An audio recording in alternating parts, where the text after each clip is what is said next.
Our next topic, mergers and acquisitions. Some basic terminologies we need to be familiar with. First, merger. You may have had different understanding of the terms mergers, consolidation, combination, acquisition, but make sure you have to now redefine your understanding from CMA point of view, because there might be some discrepancies, some deviations from ACCA versus CMA or CA versus CMA. So make sure you follow exactly as per the American literature. Merger means when two businesses combine, A plus B, one of them must be finished. If two businesses combine, either A survives or B survives. One is gone. This is called merger in the US business literature. So a merger is a business transaction in which an acquiring firm absorbs the second firm, meaning other firm is gone. So in other words, the acquiring firm remains in business, the other one that has been acquired is gone. It is dissolved into the acquiring firm. So A plus B is either A or B, depending upon who acquires what. Okay. Compare this with the what you call consolidation. It is similar to merger, but in consolidation, A and B, they combine and they form a totally new business called C. So in merger, one of the acquiring firm remains, other is gone. In consolidation, A plus B combine to give you a new business C. Okay. Now let us discuss some types of mergers. I'm sure you would have read these in your earlier undergraduate courses. Horizontal merger means when two businesses of same business, same line of business, when they combine, same line of business, two banks combine, two insurance companies combine, this is called horizontal merger, similar businesses combine. Vertical merger occurs when you purchase your supplier, it's called vertical forward. Sorry, not when you combine with your customer, it's called vertical forward. When you purchase your customer and merge it in your business, this is called vertical forward. You go ahead and buy your own customer. And when you purchase your supplier business and merge it in your business, this is called vertical backward. So customer acquisition is vertical forward and supplier acquisition is called vertical backward, right? When two totally unrelated businesses combine, like a cement manufacturer and a food processing company, when such businesses combine, we call it conglomerate merger. Two businesses which are totally different from totally different industries within the combine. Okay, now let us discuss something more about merger. I told you in merger, one of the business is gone. Acquiring firm stays. The firm that has been acquired is dissolved. Its assets are made part of the acquiring firm. So merger, basically, it's a negotiated deal. Why? Because one of the firm will be finished. You just cannot just go in the market and purchase a business and dissolve it into yourself. It has to be negotiated with the company that you're acquiring. So it's a negotiated arrangement between a single bidder, the firm that wants to acquire, and the firm that is being acquired, right? So since it could involve millions of dollars, sometimes billions of dollars, no firm has this much cash. So acquisition is done through payment of stock. Like, for example, let me explain. A firm A, which is a very large firm, wants to merge with B, and B will be gone. So A may pay cash, but mostly the acquisition requires some consideration, which are quite significant. So sometimes you may offer your own stock to the shareholders of B. Sometimes you issue bonds. And of course, you can also pay some cash. So the consideration, the amounts could be in the form of stocks, bonds, and cash. Question.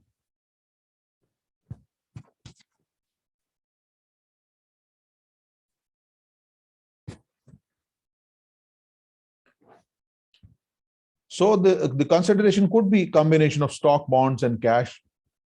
Since it's a multi-million or multi-billion dollar transaction. Yes, Naveen, welcome. So you may have to give your own stock. So payment is most frequently in stocks.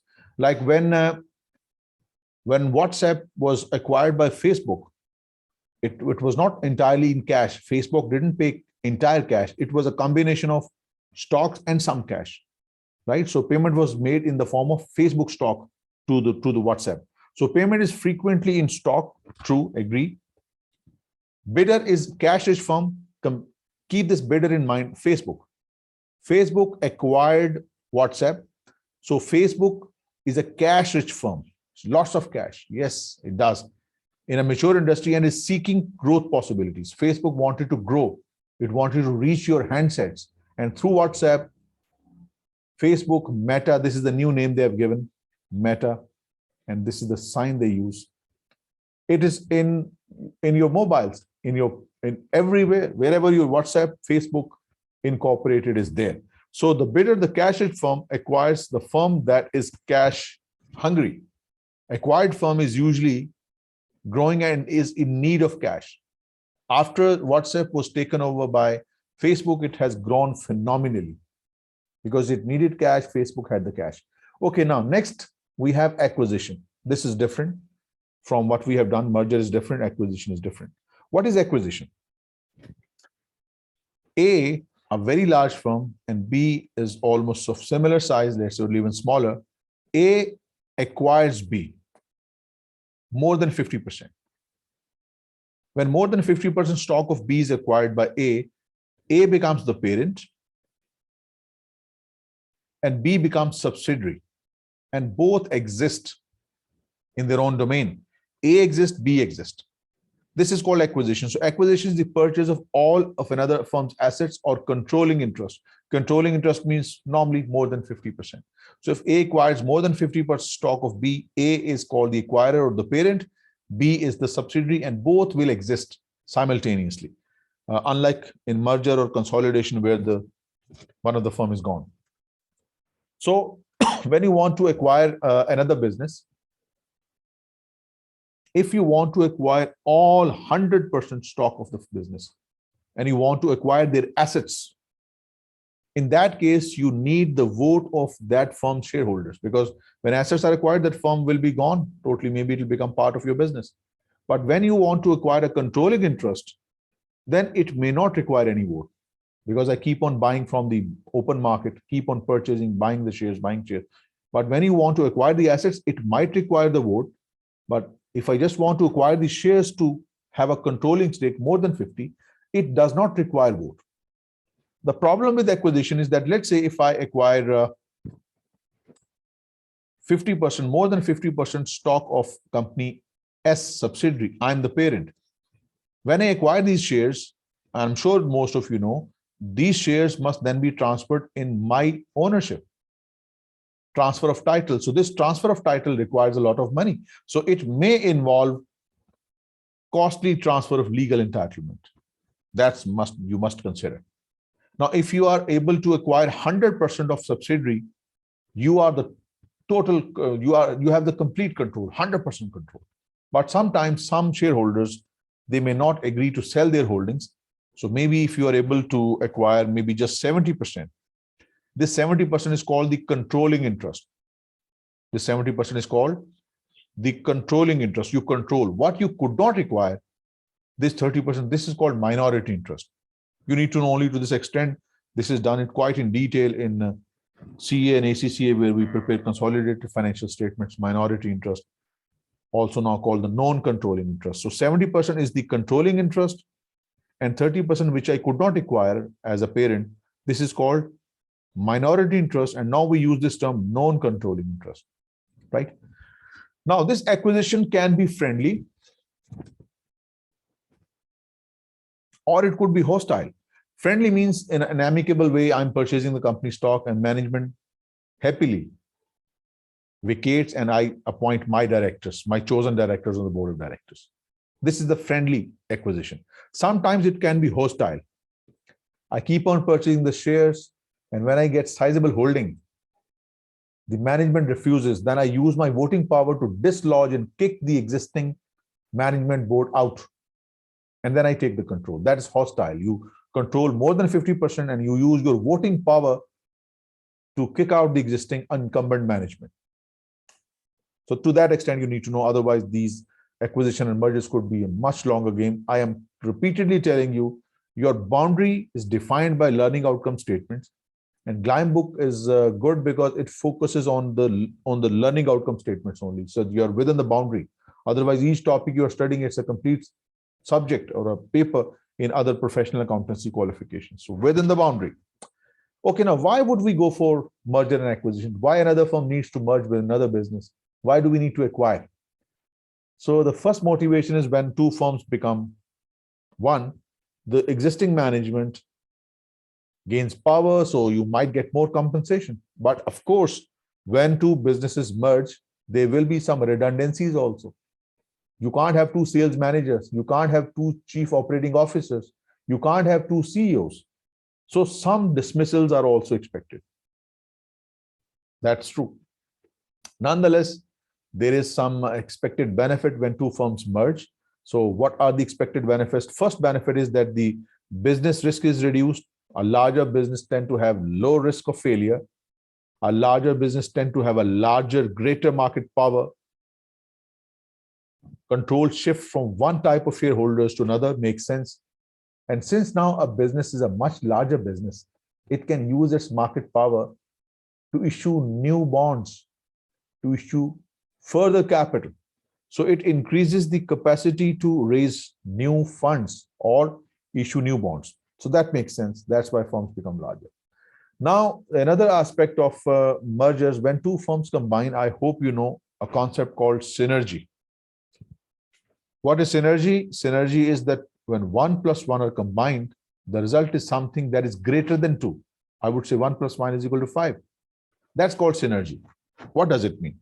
Let's say we have two businesses, A and B. And right now, A's market capitalization is $10 billion. And B's market capitalization is $20 billion. When these businesses merge, what we expect, a market capitalization of 30 billion, but it could be $45 billion. This is interesting. The sum of these two and the whole is greater than the sum of A and B. This is called synergy. Now, how did it happen? When A and B will merge, there will be so many cost cuttings. Duplication of efforts are avoided. Less money spent on marketing, less money spent on logistics, less money spent on operational management. So you save a lot of cost. Lots of cost saving means you become more profitable.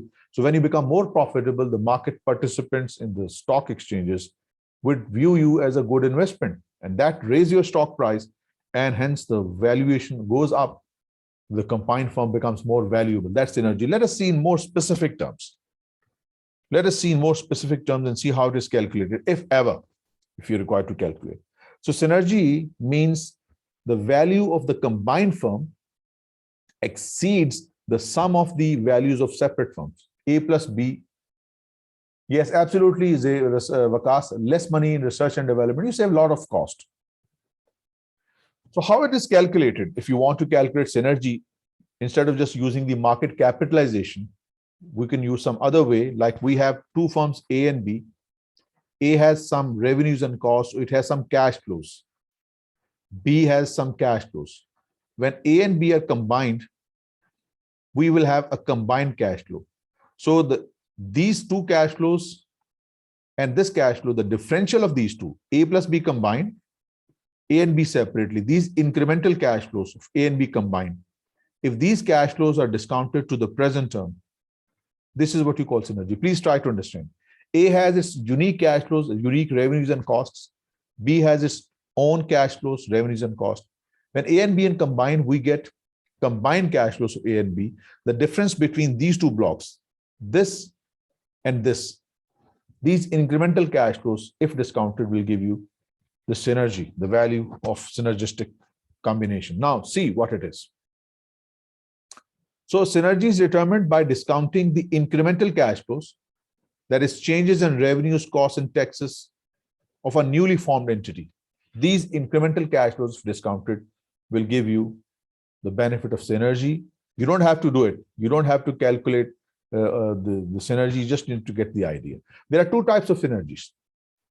Operational synergy, when two businesses combine, their revenue increases, you earn more in total, the cost is reduced, duplication of efforts are no longer required, Many costs will become redundant. Many people will lose job, but you will reduce your cost, and you will be able to provide a more balanced product line, more stronger distribution system, less money required for marketing. This is called operational synergy. Then we have financial synergy. Financial synergy means you are large, a big business. You now offer less risk to investors.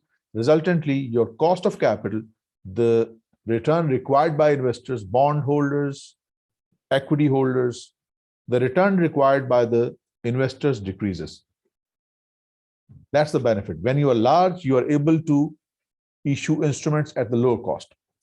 So that was the motivation for mergers and acquisitions. Next, we have the opposition to combination. Let's say I am a firm A and a very attractive business for many acquirers who want to purchase my business, because A is a very promising business generating good cash flows. And this is seen by many investors, vulture capital firms. They want to acquire my business. How can I protect myself? My company is listed on the stock exchange. My stocks are traded actively. How can I protect my business? Opposition to business combination. That's the next topic. Opposition to business combination. We are going to discuss now how we can protect ourselves if we don't want to be acquired. The first defense we have is the green mail or targeted repurchase. Let's say an acquirer A was able to acquire 30% of my stock from the market at $40 each. Now, clearly 30, 40, 50, he's close to get the controlling interest. How can I protect myself? The first option I have is I can offer him $50 per share, and I request him to give my shares back to me. This $50 price is clearly substantially more than the market price. So when you buy your own stock from an acquirer, in order to prevent him from acquiring your business, this is called the green mail or targeted repurchase. Why is it called green mail? Green mail is a mail on which you pay the postage yourself. A letter has been sent to you, addressed to you, and you make the payment for the postage. So such a mail is called the green mail, the mail that is addressed to you, but you pay the postage. So these are your own stock, and you buy the stock by paying your own money just to protect yourself from this acquisition. This is called green mail or the targeted repurchase of your own stock. Next, we have an interesting concept called staggered election. I would explain this idea. Let's say right now I have 4 directors, A, B, C, D, or running the business. Now, through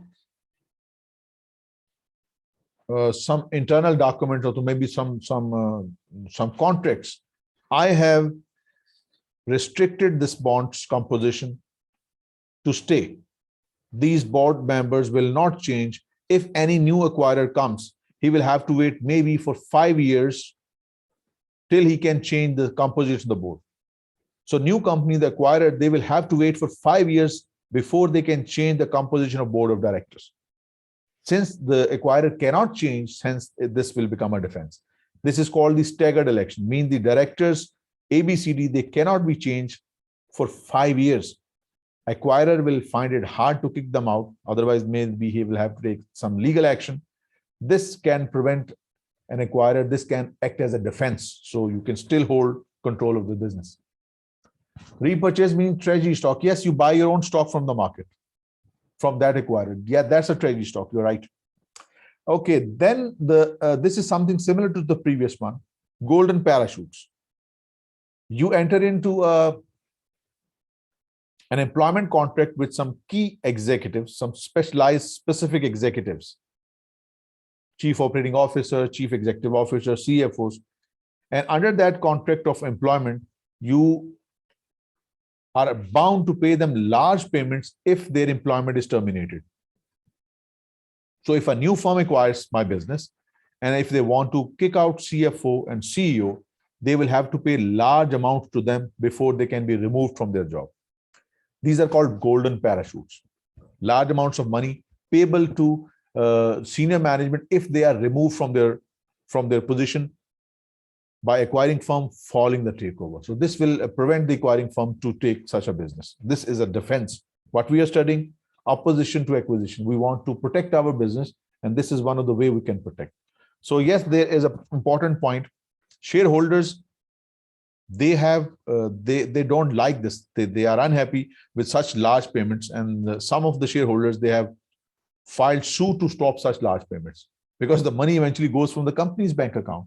So shareholders sometimes resist, but nonetheless, it is a defense that can be used to protect your business. Then we have another defense called the fair price provision. What it means?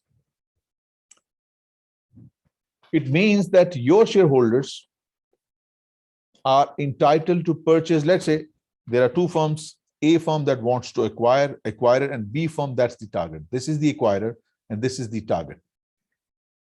Under fair price provisions, the target firm's shareholders, they can simply acquire the shares in the firm B at maybe 50% of the price that is currently prevailing in the market. Right now, if the market price is $80, the shareholders of B can purchase the stock at $40 per share. They will increase their shareholding. This way, the shareholding will become larger. It will become harder for the acquiring firm to acquire these many shares.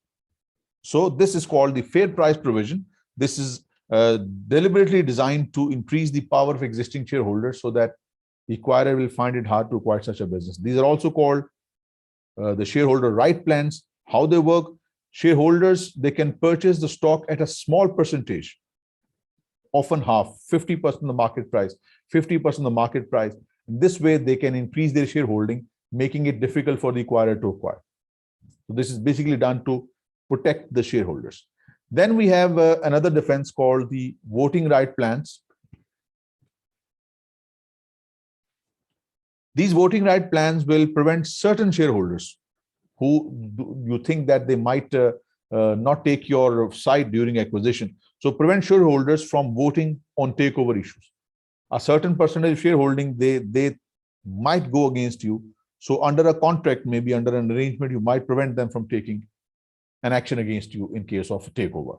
And then this one, leverage recapitalization. What you do, you take a massive loan, $100 million loan, and you use this loan to acquire your own stock, or maybe you can use this loan to pay dividends. This may be a little questionable why the banks would lend you money, this much money, just to pay dividends to the shareholders. Because when you take loan, there is specific requirement of the bank what this money is for, where it will be used. So you can't disclose that I am going to take this loan and I want to pay this as dividend. The loans are expected to be used on some productive purposes. So this is important. Maybe the bankers are willing to give you such a loan. So taking a loan and giving that loan in the form of cash as a cash dividend to shareholders. So again, what happens? The cash leaves and there's a liability on your balance sheet, which makes your balance sheet look ugly. So the acquiring firm will think a little before taking your business over. Okay, next. What we are studying some defenses you have in order to protect yourself from acquisition. So takeover issues, it can happen. It happens with the common stockholders. Common stockholders are the owners. When you acquire the common stock of a business, you are getting ownership of that business. Preferred stock doesn't entitle you to become an owner, only the common stock. Next, we have going private. If you want to protect your business, you are a listed, go private. Get your stock delisted. You purchase all, let's say I am the manager of a business, A Incorporated. I am the manager A, I have another partner with me, B, C, all of us were among the management in A Incorporated. What we do, we use borrowed money, and using the borrowed money, we purchase all our stock back. What entail the purchase of publicly owned stock by small group of private investors, usually managers. Managers buy out their own business through borrowed funds. Once they purchase all the stock, they get the company delisted, and all this has been done through borrowed funds. Such a transaction is usually structured as a leveraged buyout. You take loans on company's property, land, building, machinery, and you use this borrowed money to acquire company's shares. You acquire all the shares and get the company delisted. This way, you will be able to hold on to the company, and this will be a kind of protection against any acquisition. So how leverage buyout works? Leverage buyout is a financing technique. You don't have money, but you have expertise to run a business. You are the manager, the CEO, CFO, but you are just the manager, not the owner. So what you do, you make a use of a technique called leverage buyout. You use very little equity. You issue large bonds or take large loan using company's asset as a collateral. And this debt raised is used to purchase the stock of your company from the market. And then you get it delisted, and now you're in control. Now, once it is done, maybe after some time, you might decide to go for listing again or a public issue again. It's totally up to the decision of the acquiring management. Then next we have poison pill. Interesting. Poison pill. Something like this. In order to protect some secrets that you have in your head, maybe you take poison pill and you die. You take the secrets with you. Something similar can happen with businesses. Businesses take poison pill to kill themselves so as not to be taken over by other businesses. So poison pill, what it does, it reduces the value of the target or the potential business that is being taken over. How it is done? Maybe your company A has a special contract that has made you very attractive. This contract is voided, becomes inactive if there is change in ownership of the target. A contract that has made you very valuable, this contract will be voided if there is a change in ownership. Or I will explain then there are two types of poison pills. One is the flip over rights, other is the flip in rights. Let me explain these one by one. First, flip over rights. There are two companies, A and B. A is the acquirer, B is the target. Under flip over right or flip over poison pill, it allows the existing shareholders of B to purchase shares of the acquiring company at a discount, at a deep discount. This is called flip over right. The company that is being acquired, it acquires, because whenever the one company acquires the other, the exchange is made through shares, not cash. Not most of it is shares and bonds, little cash. So flip over right means the company that is being acquired, the target company, its shareholders are entitled to purchase shares of acquiring firm at a discount. This is called flip over right. Now reverse it in the opposite direction. In flip and right, this is the target company. This is the acquiring company. In flip and rights, the target company shareholders acquire the share of the company where they are currently shareholders at a deep discount, just like the previous fair price provision. Existing shareholders can purchase the shares of B Incorporated at a deep discount. So if such shareholders get a deep discounted shares of its own firm B, this is called flip in rights. And if these shareholders of B, the target, they acquire shares of A at a deep discount, this is called flip over rights. And of course, it is contractually enforced. You cannot force A to sell you shares at a discount. So this is done in a way that will make the acquiring firm hard for your business to acquire. Next, we have issuing stock. You want to protect your business? Okay, sell more stock in the market. You already have 500 million shares in the stock outstanding. You issue 300 million more. See, 300 million means you have total of 800 million shares in the market. Acquirer will find it hard to buy all these shares, which are much large in number. Then reverse tender. This is interesting. A wants to acquire B. A wants to acquire. This is acquirer, this is the target.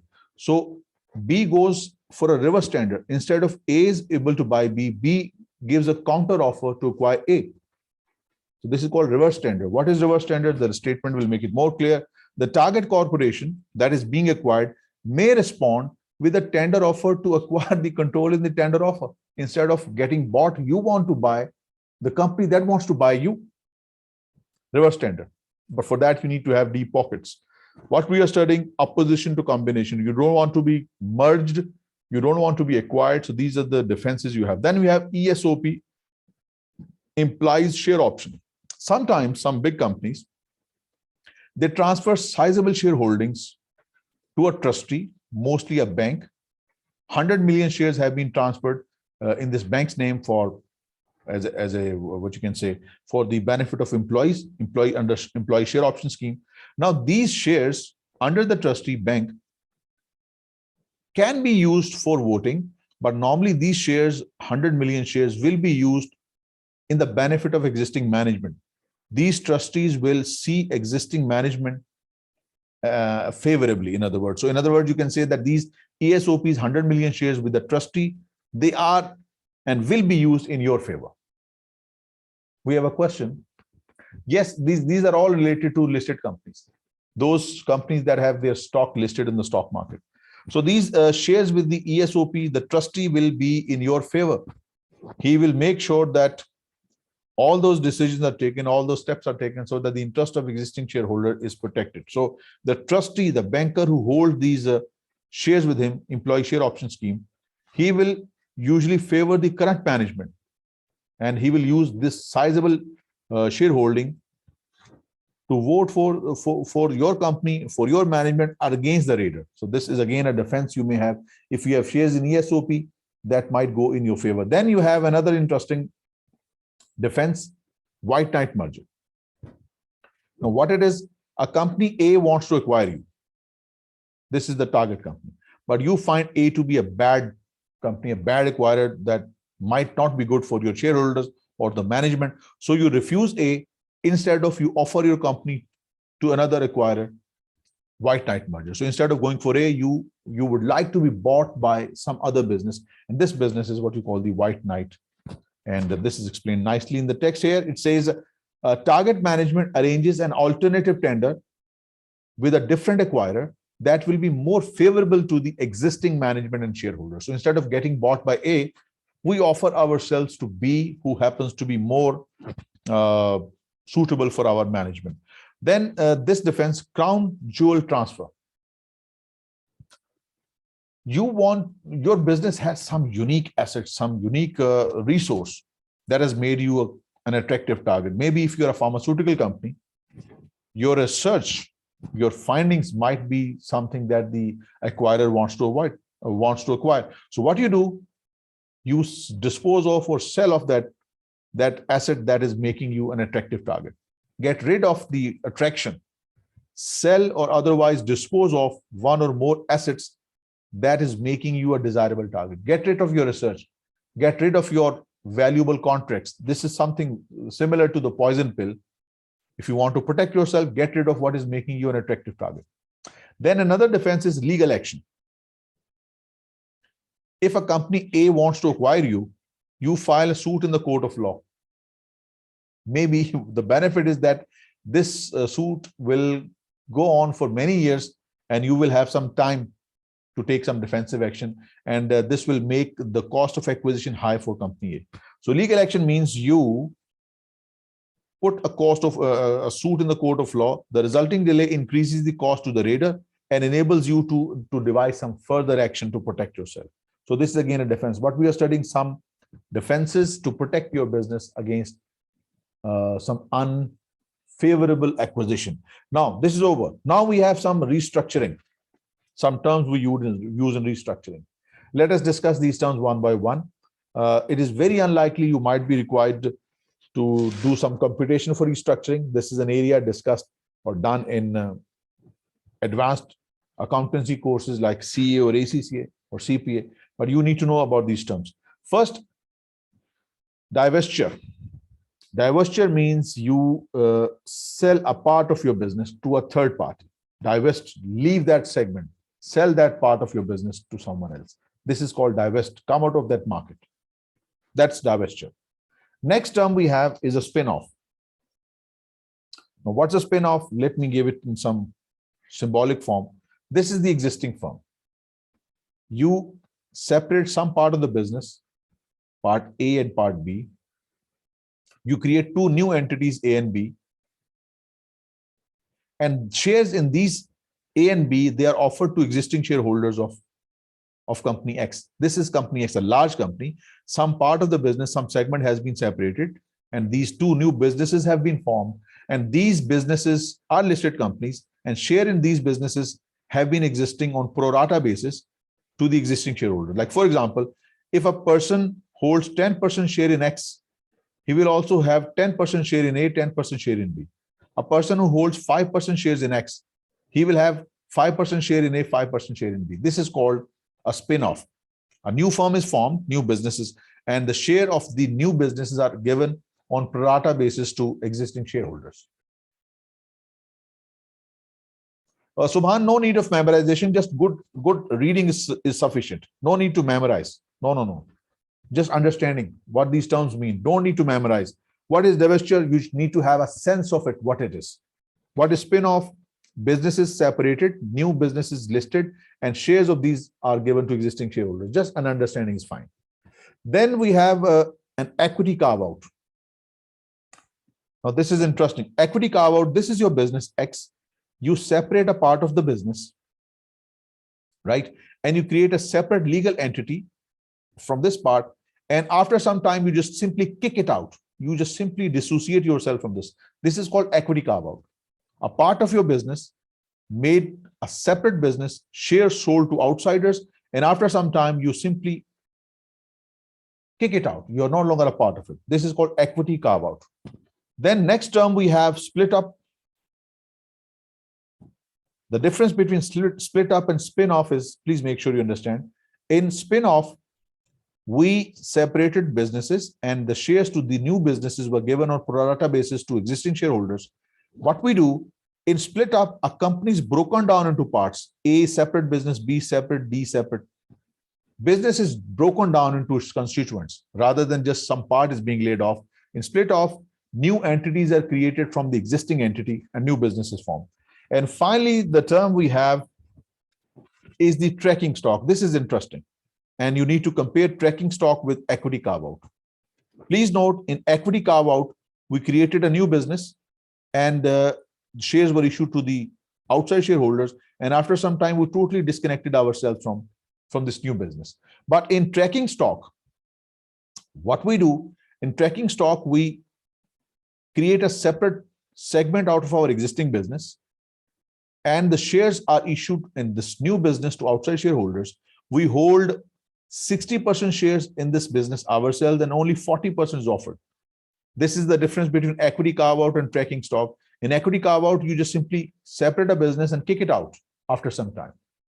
But in tracking stock, remember, a special equity is created in a small segment of the business and shares are issued, they are listed. You hold controlling interest, only 40% issued to the new shareholders. This is called tracking stock, and that completes your mergers and acquisitions, some basic terminologies, some understandings.